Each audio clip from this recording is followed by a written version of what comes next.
After seeing some recent Reddit posts about the newly released short interest numbers for FFIE, which are at 31%, this number is much lower than what we expected. I know this creates a lot of uncertainty in the community, so I have this message for you. If you're also one of the apes, you may wonder, will the short squeeze still happen with the short interest lower than expected? The answer is, low short interest won't stop the squeeze from happening. However, it will lower the maximum price hit of the squeeze. The key concept is that short interest only determines the upside of the squeeze. The higher the short interest, the higher the stock price can go during the squeeze. Take GME as an example. Back to the time GME squeezed up, the first squeeze happened here, with around 60 million shares shorted, and the price went from $35 to $325, but within 2 weeks, it dropped back to $50.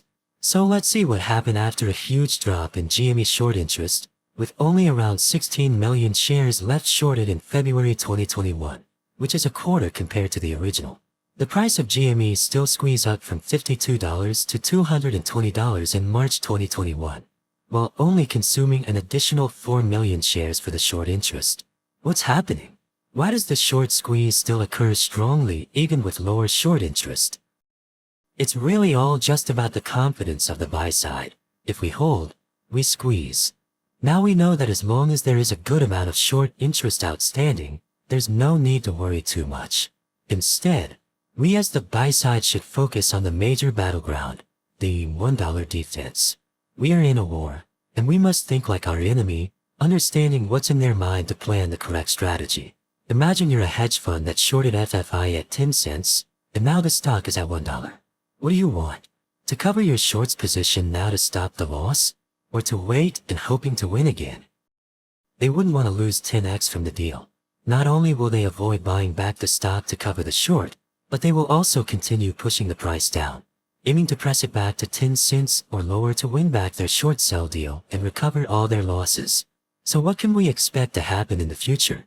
In the coming days, hedge funds will try to push the price below $1, as this is the easiest way to psychologically break down the buy side and cause a panic sell. Another tactic could be a protracted war.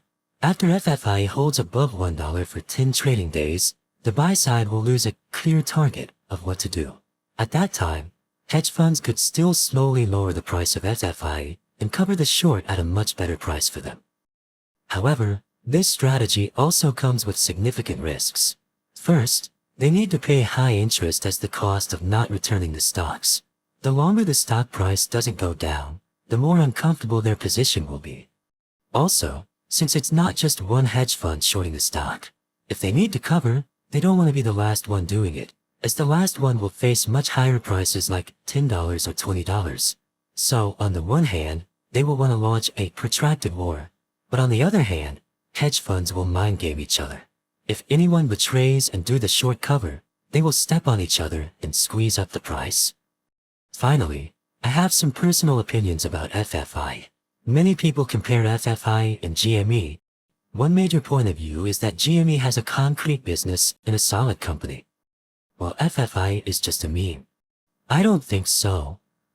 GME ran a business in the past, it used to be successful but not anymore, and FFIE will run a business in the future. They aim to create the car for the future. When we buy stock, we are always buying the future, not the past.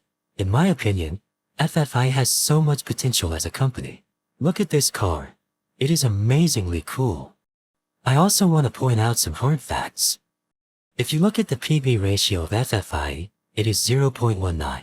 What does this mean? A price-to-book ratio is the company's current stock price per share divided by its book value per share. This number is usually greater than 1 because if the net worth of the company is $100, you wouldn't sell it for less than its net worth. Look at most companies like Nvidia or Tesla. Nvidia PB ratio is 53.29. Tesla PB ratio is 8.88. GME PB ratio is 4.35. If your bank account has $100, would you sell it for $20? For sure not, right? So we see FFIE PB ratio is 0.19, which means our $1 stock actually worth $5 of real-world asset. That's why FFIE is gold. Secondly, marketing is usually one of the biggest expenses for a company. Well-known car companies in the US spend an average of $1 billion marketing budget annually, while FFI is now well known across the capital market without spending a penny on marketing.